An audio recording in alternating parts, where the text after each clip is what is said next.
The Lord be with you. And with your spirit. A reading from the Holy Gospel according to Luke. Glory be to you, O Lord. Jesus called the 12 together and gave them power and authority over all devils and to cure diseases. And he sent them out to proclaim the kingdom of God and to heal. He said to them, "Take nothing for your journey, neither staff, nor haversack, nor bread, nor money, and let none of you take a spare tunic. Whatever house you enter, stay there, and when you leave, let it be from there. As for those who do not welcome you, when you leave their town, shake the dust from your feet as a sign to them." So they set out and went from village to village, proclaiming the good news and healing everywhere. The Gospel of the Lord. Praise to you, Lord Jesus Christ. Please open your Bibles. We are in Luke chapter 9, verses 1 to 6. Luke chapter 9, verses 1 to 6.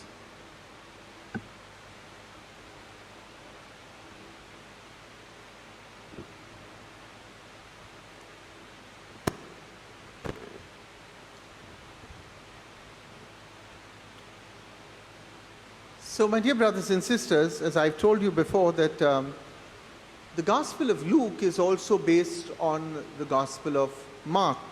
Our text today, if you look at the two texts together and look at Mark chapter 6, verses 7 to 31, if you read the two in conjunction and then read the entire section that St. Luke is presenting right from chapter 7, verse 1, all the way to 8, chapter 56, this text is really the culmination of all of it. It is the end. In chapter 7 and 8, which we have done in these last few weeks, Jesus has shared with us the nature of what the kingdom of God is going to be for his disciples. What should they really expect the kingdom of God to be? And now he gives them a mandate to execute that mission. It is given primarily to the 12, but to all disciples. And I've told you before that in the Gospel of Luke, when we read the word disciples, it is to men and it is to women.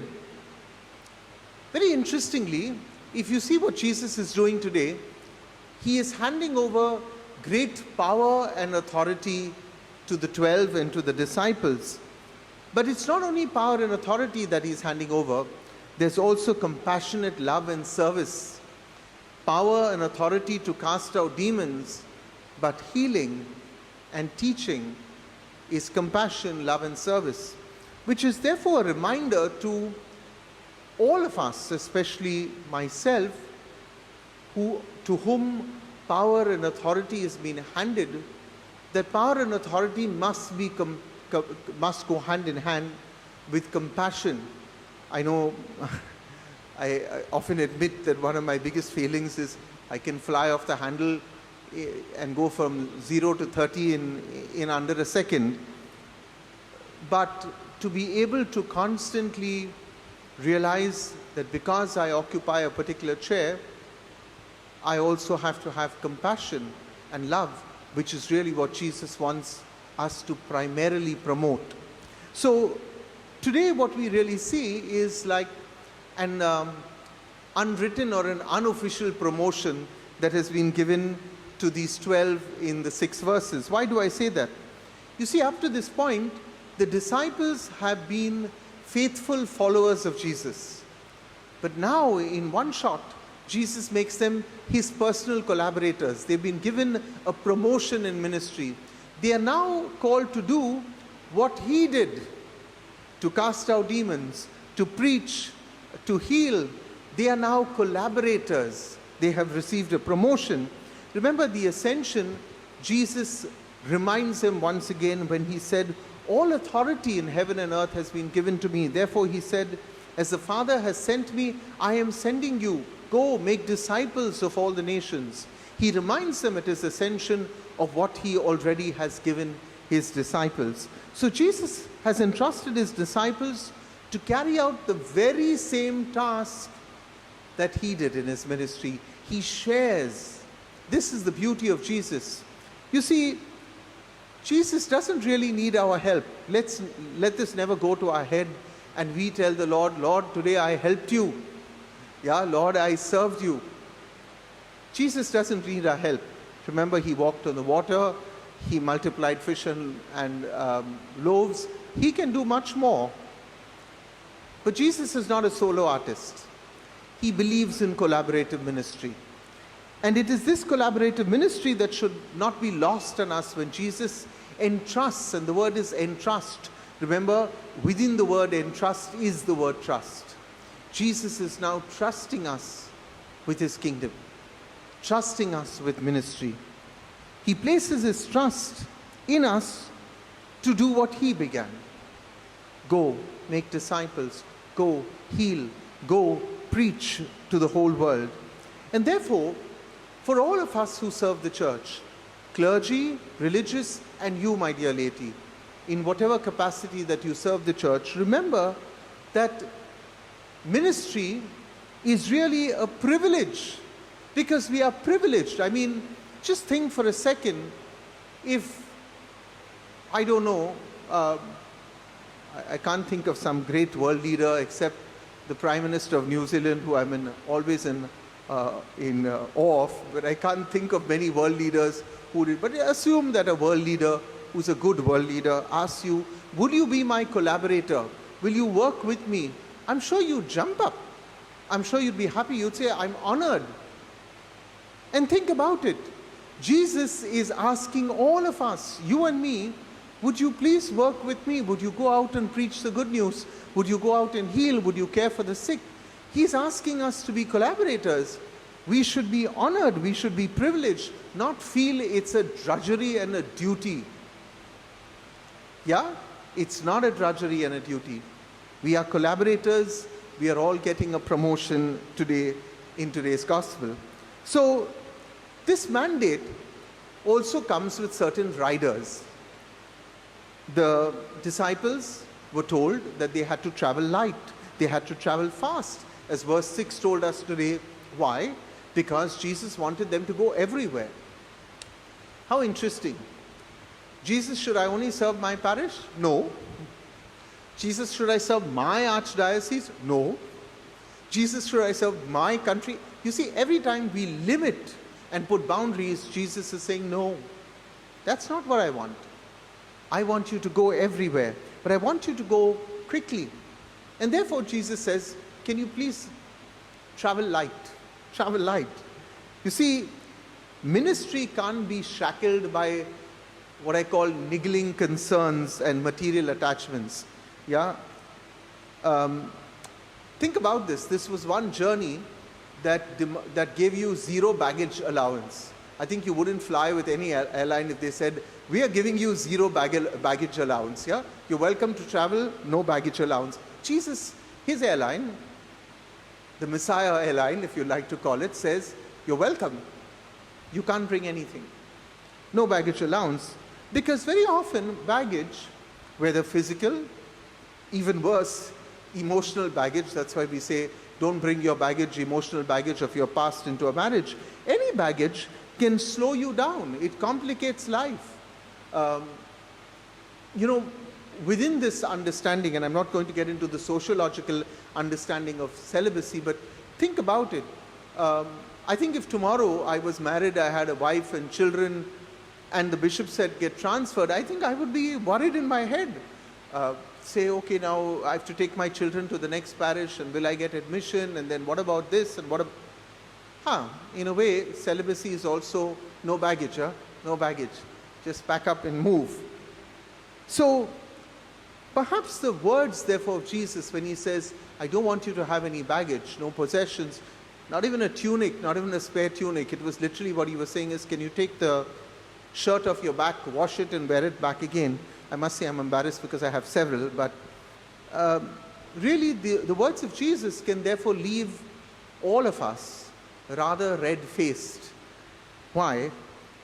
Because these are very hard words, they're very embarrassing for us who have too much of baggage and too many things.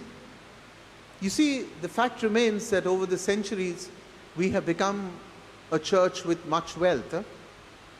We can't gloss over it. The Catholic Church is a church with much wealth.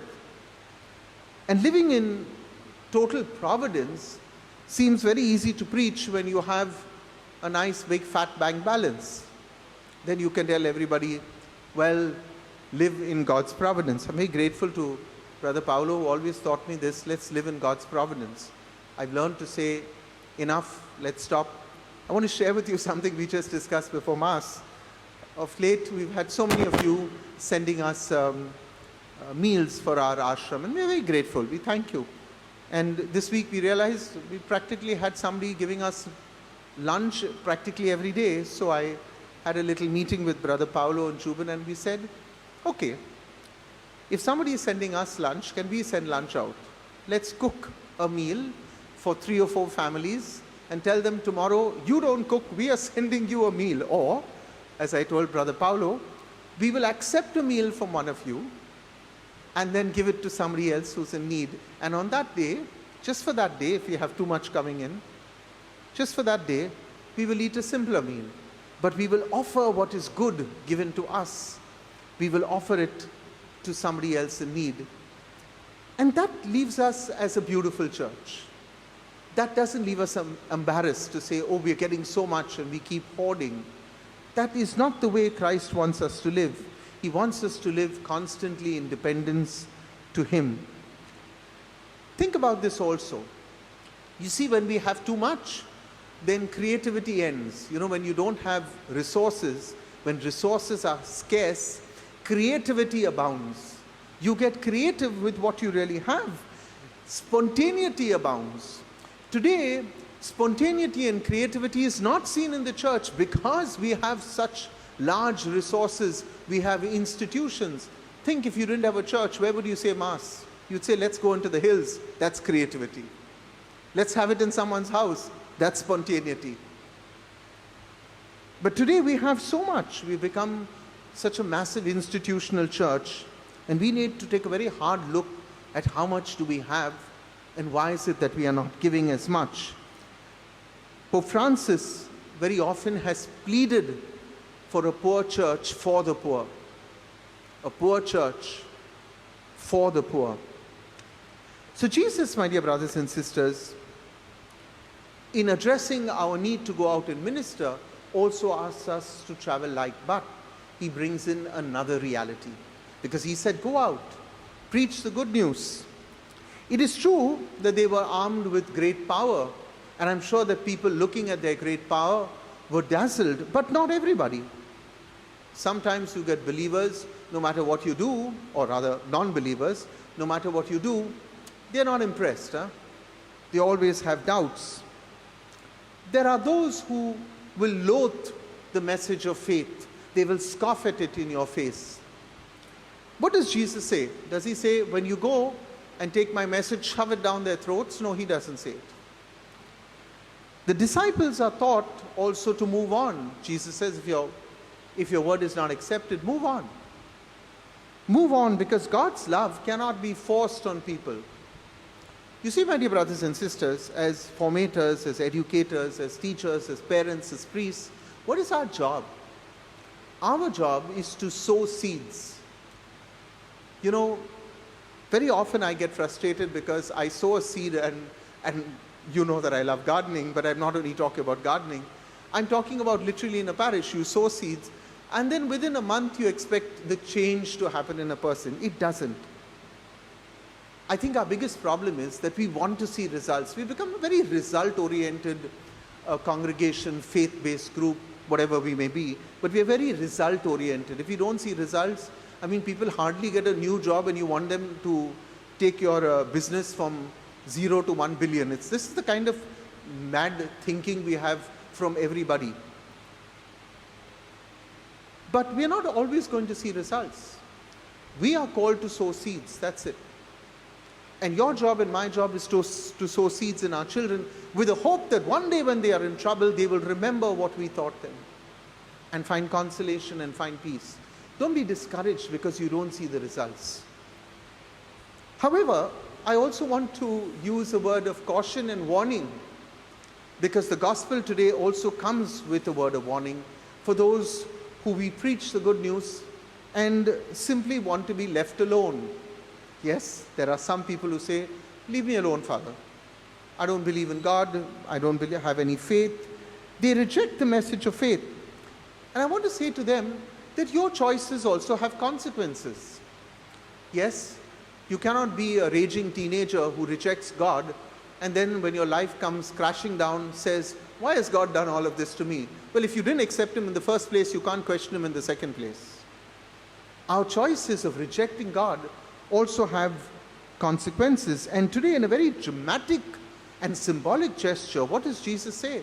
If you are not accepted in someone's house, as you leave their house, as you leave their village, as you leave their town, dust your sandals so that even their dust does not cling to you. You see, the rabbis at the time of Jesus were very particular about never polluting, being polluted and bringing pollutants back home. When they traveled to Gentile territory and as they were getting into the Jewish area, they would take off their sandals and literally dust off. They didn't want any form of contamination to be brought home. None whatsoever. I wish we did that sometimes with our workplace. When we enter the home, just say, okay, dust my sandals, no more bringing work home. I wish that was possible so that we could enter into family life. But it's a thought, think about it. I know today our offices have got into our homes, and that is unfortunate. But what is Jesus saying? He says, you have a choice to reject faith. Of course you have a choice. You have a choice to reject the good news. But then you should know that your choices have consequences.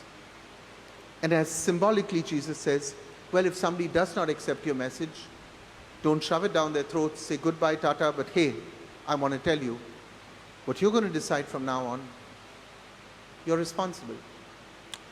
So the ministry of the 12 collaborators, my dear brothers and sisters, was certainly effective, because if you read tomorrow's gospel, or tomorrow's text, you will realize that Herod takes notice of what's going on suddenly. Herod is interested. What's happening? Because now Jesus, who was one, has now multiplied himself. Everybody is going around. Everyone is healing. Everyone is proclaiming. Everyone is teaching. Hey, that's a message for you and me. Why do I say that? Because that's our mandate. And if Herod could turn around and take notice and say, what's happening in my kingdom? Everybody's being healed, everybody's being prayed over, everybody is being preached to, then why is it not happening in India? Because you and I, my dear brothers and sisters, have found comfort in our cozy homes, in our cozy churches. We are not preaching, teaching. That mandate was given to all of us. So what's some of the takeaways that we can learn? What can we learn, therefore? And with this, I want to end. The first is that Christ did not entrust the church to only the 12, and that was it. He did not entrust the church only to the clergy and said, okay, that's it. No, all of us are proclaimers and are ministers and are healers. Proclamation and healing. Jesus wanted to take care of our body and our soul, our mind and our heart. All of us are called to it. Second, when the disciples were sent to proclaim the good news, they had only one medium in their days. Think about it. They could only use their mouth. They didn't even have much writing then. And yet they went out and spoke. Now think how many different kinds of mediums we have. I mean, just the internet. You know, every day when I send my YouTube reflection, I don't know how many of you watch it, about 1,000 people watch it, but I always say to the 1,000 people, have you shared this with others? Have you become an evangelizer? Your job is to share. You know, I find that most Catholics are even ashamed to share something about Jesus with others. Yeah, they will share some smutty jokes, and I don't mean to be moralistic, but I'm being factual. It's the truth. We share all kinds of things. My goodness, we can share church gossip. My goodness, we can share things that we haven't confirmed. We will share it. We hit that button, send to everybody. Really, do you share Jesus Christ as enthusiastically as we share? And I guess some of my friends who receive it must be saying, what's wrong with this man? Every day he sends us something. That's my job. But that's your job too. I have been very concerned. It's been 6 months of the pandemic. One of my biggest concerns in my head is, how many people have we lost during the pandemic? Because there's no way to figure out who's attending Mass and who's not. How many people have just fallen off the grid, and we'll never know. I am worried. And the best way we can keep our friends and our families close to God is by constantly reminding them. Saying it's Sunday today. I have all my animators on a Sunday remind everybody in their community, it's Sunday, 10 minutes more for Mass, come on, get ready. Maybe people ignore it. As I said, your choices have consequences. The other day somebody asked me about the validity of online Masses. Is it valid? Because some priests expressed their opinion, and then I think on the 22nd of February, if my mind serves me right, the Vatican issued something about the church and the internet running into, I have the document with me, which I brought it down, I had it printed. In my print, it runs into about 7 or 8 pages, which is a beautiful document. And somewhere there is one paragraph that says that really, you can't administer sacraments on the internet, and that this is not a substitute for the real thing, which I have said.